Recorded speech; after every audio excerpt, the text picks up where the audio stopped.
Você está no Kratos, Sofia e Clio. Uma vida não refletida não vale a pena ser vivida.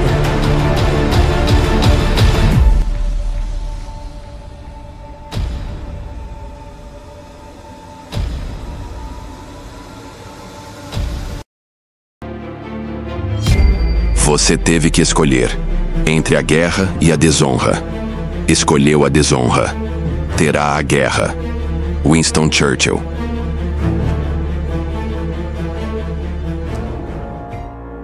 A Alemanha nazista parecia uma potência imbatível, mas quando Hitler chegou ao poder, em 1933, o exército alemão tinha apenas 7 divisões regulares. 7.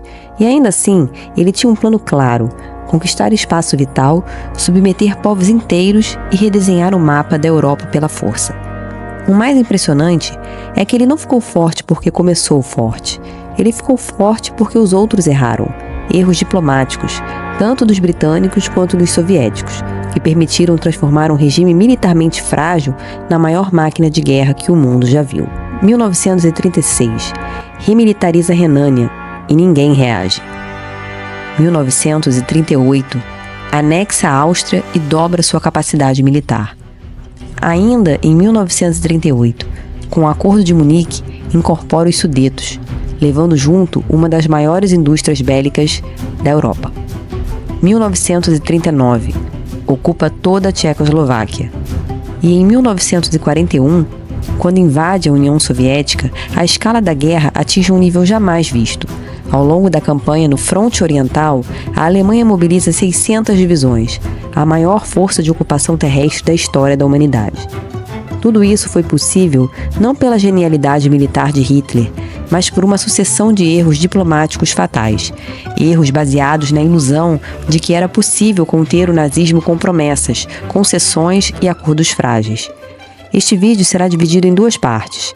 Na primeira, você vai entender como as negociações fracassadas com o Reino Unido e a França levaram ao desastroso Acordo de Munique, o pacto que entregou a Tchecoslováquia ao Reich e acendeu o pavio da guerra. Na segunda, vamos desvendar como, após o fracasso do Ocidente, Stalin tentou proteger a União Soviética e acabou assinando com Hitler o pacto mais controverso da história moderna, o Pacto de Não Agressão Germano-Soviético. 2 negociações fracassadas, 2 erros catastróficos e uma lição definitiva sobre como a diplomacia, quando guiada pelo medo e pela ilusão, pode não só fracassar, mas também incendiar o mundo inteiro. Essa é a história da diplomacia do Apocalipse.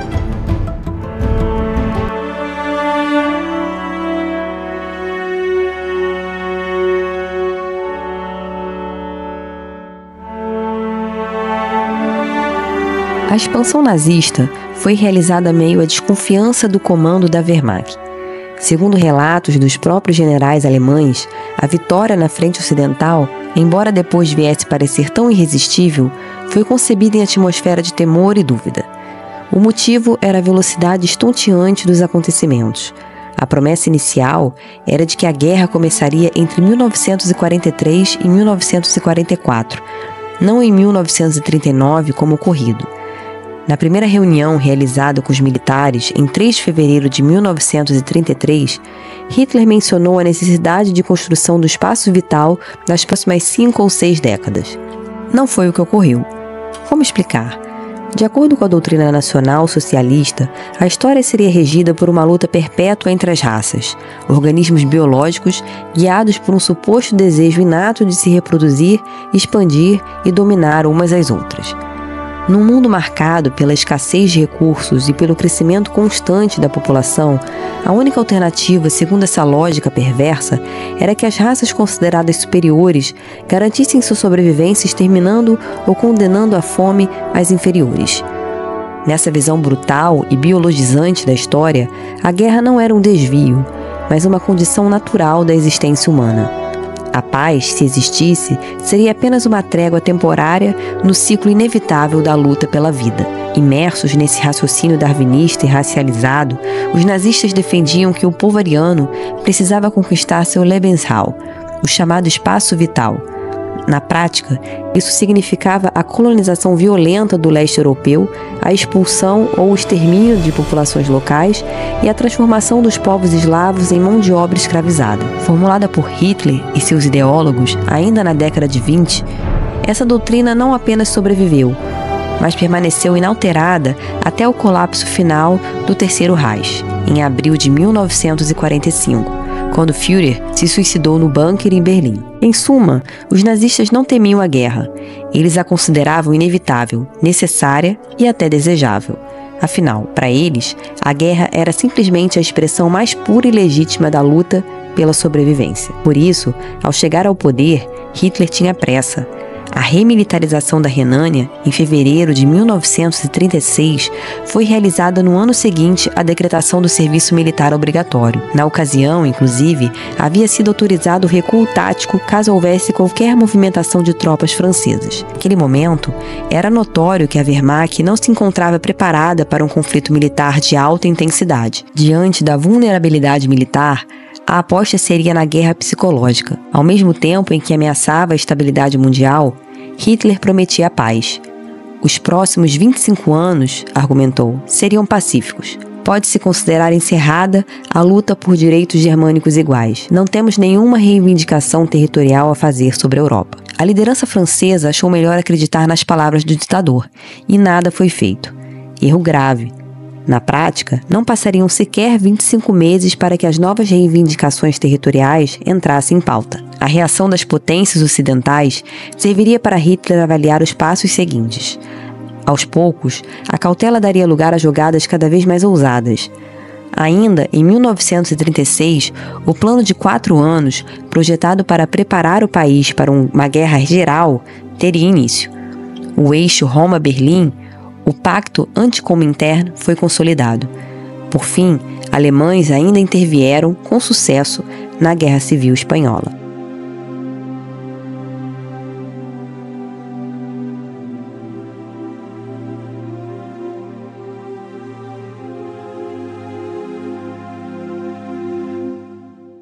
Em 1937, o Lord Halifax, ministro do exterior inglês, seria enviado em viagem oficial à Alemanha. O gesto era parte da primeira tentativa de contenção pela via diplomática. A estratégia era aceitar o conteúdo da proposta nazista para tentar modificar a sua substância, ou seja, propor novos métodos para os mesmos objetivos. Hitler, porém, só entendia a linguagem da força. Intransigente, percebia qualquer abertura à negociação como fraqueza da parte contrária. A visita seria interpretada como sinal verde para o nacional-socialismo avançar na direção do objetivo final, e diga-se, utilizando o mesmo método de sempre. O ano de 1938 seria de muita incerteza. É nesse momento que a Alemanha começou a romper as fronteiras definidas pelo Tratado de Versalhes. A Áustria, primeira vítima, foi anexada em março, Anschluss, sem maiores comoções. Esse seria o segundo erro grave. O Anschluss tinha peso simbólico considerável para os povos germânicos. A popularidade do Führer cresceu vertiginosamente, assim como a autoconfiança do ditador.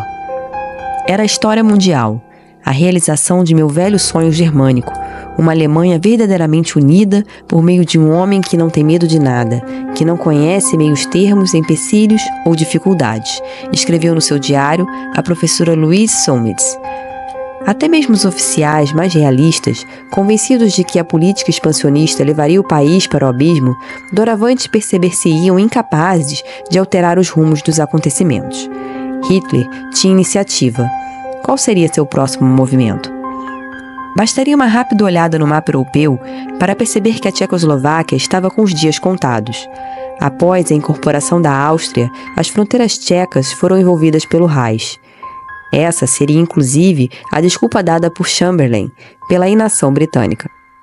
Numa carta enviada para a irmã, o primeiro-ministro se justificaria afirmando que basta olhar para o mapa e ver como nada que a França ou nós possamos fazer poderia salvar a Tchecoslováquia.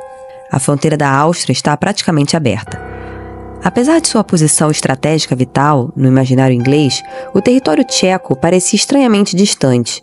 Por tal motivo, no âmbito doméstico, os britânicos demonstravam-se reticentes à possibilidade de uma guerra ofensiva.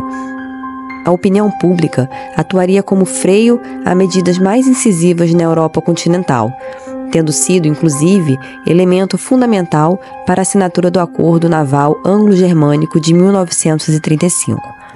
Era preciso, portanto, negociar antes que Hitler resolvesse agir por conta própria.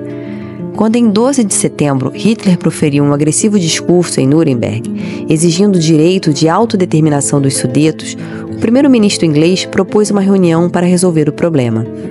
Haveria 2 encontros. No primeiro, os britânicos concordaram com as demandas dos alemães. No segundo, porém, Hitler dobrou a aposta e exigiu a ocupação imediata da região, supostamente para aplacar a violência que os germânicos estariam sofrendo no país vizinho. Dessa vez, Chamberlain deixou claro que não toleraria qualquer ação unilateral e, após ser aconselhado por Hermann Göring, seria a vez de Hitler recuar. O gesto demonstra que, mesmo os nazistas mais radicais entendiam que, naquele momento, o conflito generalizado estava acima da capacidade operacional da Wehrmacht. Seja como for, durante a fatídica Conferência de Munique, a incorporação dos Sudetos ao Terceiro Reich foi oficialmente reconhecida pela liderança francesa, inglesa e italiana. A URSS sequer foi convidada para o encontro de cúpula.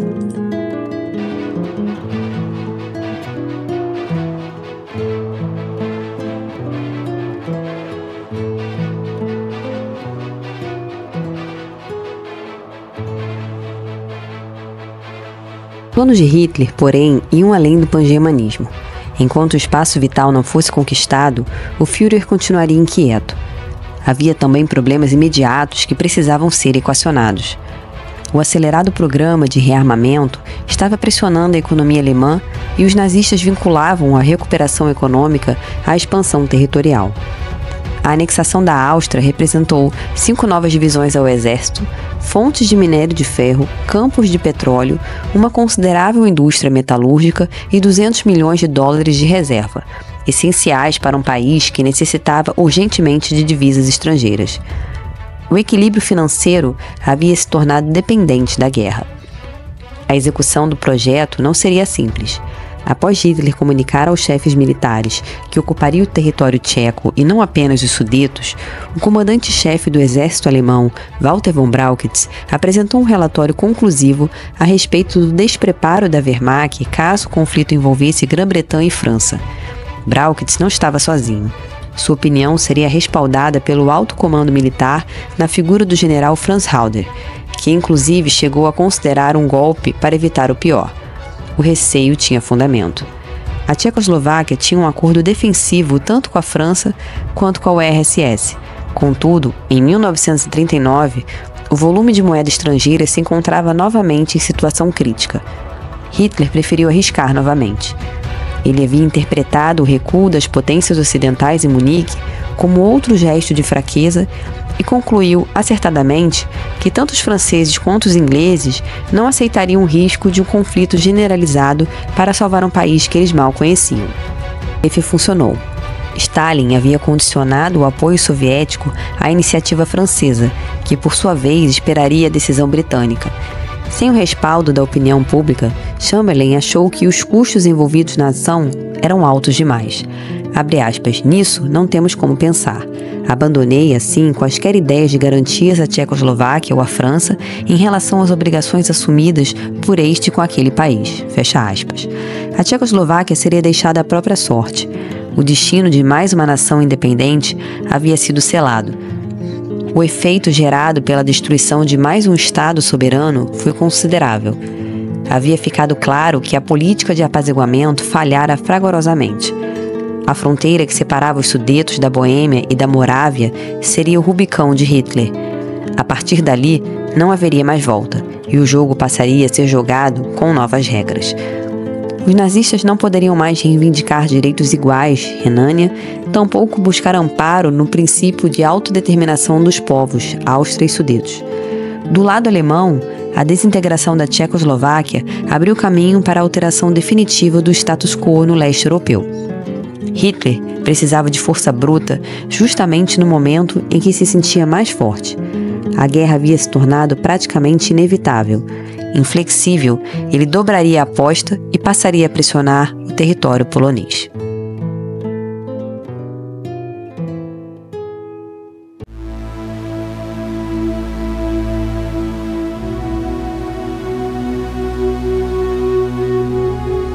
A questão polonesa era mais um dos problemas criados com a assinatura do Tratado de Versalhes. Quando a fronteira polonesa foi definida, os aliados decidiram abrir um corredor até o mar, dividindo o território alemão em dois, o corredor polonês. O comércio seria realizado pela cidade litorânea de Danzig, que, em função de sua posição estratégica, seria declarada cidade livre, passando a ser supervisionada por um comissário da Liga das Nações. Desde 1938, os alemães vinham reivindicando a devolução de Danzig e o direito de construir uma ferrovia através do corredor polonês, de modo a ligar a Prússia Oriental ao restante do território alemão. Mais uma vez, tais exigências seriam apresentadas como simples reparações dos danos provocados em Versalhes. O momento parecia oportuno. O governo polonês, profundamente antissemita e autoritário, parecia mais próximo ideologicamente do nazifascismo do que do liberalismo. A Polônia também havia cometido o grave erro de tirar proveito do desmantelamento da Tchecoslováquia, sem se dar conta de que a mesma solução poderia ser reivindicada para proteger as minorias germânicas, que igualmente viviam no interior de seu território. Percebendo tais contradições, inicialmente Hitler apostaria na via diplomática. A solução ideal não era a guerra, mas a devolução voluntária da cidade de Danzig e o ingresso da Polônia no bloco antissoviético. Porém, Hitler já havia perdido a confiança dos demais países. No âmbito doméstico, a oposição à guerra ofensiva, que vinha sendo erodida vagarosamente à medida que os nazistas exigiam cada vez mais concessões, atingiu o ponto de inflexão. Danzig foi a gota d'água.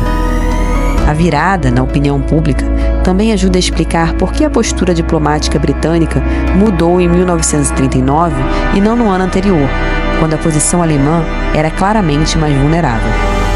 Assim, a política externa polonesa adotaria a doutrina conhecida como dois inimigos, recusando o alinhamento tanto com a Alemanha quanto com a União Soviética.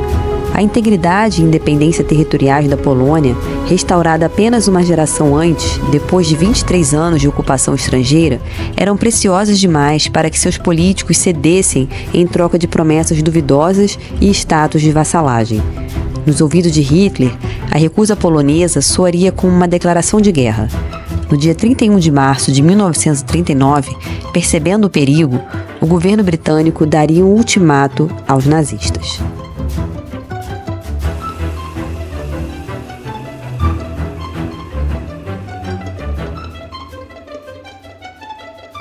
Dessa vez, porém, a Alemanha não poderia mais ser freada com uma simples ameaça. Abre aspas. Eu vou preparar para eles uma poção do diabo. Fecha aspas. Teria declarado Hitler aos seus conselheiros. Restava, entretanto, um problema incômodo. Ao consultar o comando da Wehrmacht, Hitler ouviria de Brauchitz que se a confrontação se limitasse a Polônia, França e Grã-Bretanha, eles poderiam até contar com um resultado favorável. Porém, declarou categoricamente que a Alemanha não teria muita possibilidade de vencer caso fosse também obrigada a lutar contra a Rússia. Por ironia do destino, ao ver-se livre do fantasma de Versalhes, o próximo passo de Führer dependeria substancialmente da decisão de seu arqui-inimigo, o ditador soviético Joseph Stalin.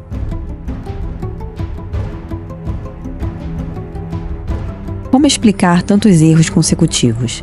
A partir de 1933, a dinâmica das negociações diplomáticas mudou radicalmente, mas os britânicos demoraram a perceber. Chamberlain, ainda preso à lógica do século XIX, acreditava que poderia conter a Alemanha por meio de concessões pontuais, reparando as perdas de Versalhes e ajustando fronteiras, na esperança de restaurar o equilíbrio de poder europeu. O erro foi não compreender que Hitler não era Bismarck. O nazismo não buscava equilíbrio, mas sim expansão, subjugação e aniquilação. Ao negociar como se estivesse em outro tempo, Chamberlain ignorou que estava lidando com uma ameaça de natureza completamente diferente. Por isso, as medidas que os britânicos acreditavam ser necessárias para garantir a paz, na verdade representavam passos firmes na direção do abismo. Poucos entenderam, como Churchill, a tragédia que se formava no horizonte. Foi por isso que, anos depois, Churchill declarou com amarga clareza que se Hitler invadisse o inferno, ele não hesitaria em se aliar ao próprio diabo. Quando os britânicos enfim compreenderam o significado dessas palavras, já era tarde demais. A diplomacia do Apocalipse havia fracassado e o mundo marchava sem retorno para a maior tragédia da história humana. A guerra consiste não só na batalha ou no ato de lutar, mas num período de tempo em que a vontade de disputar pela batalha é suficientemente conhecida. Thomas Hobbes.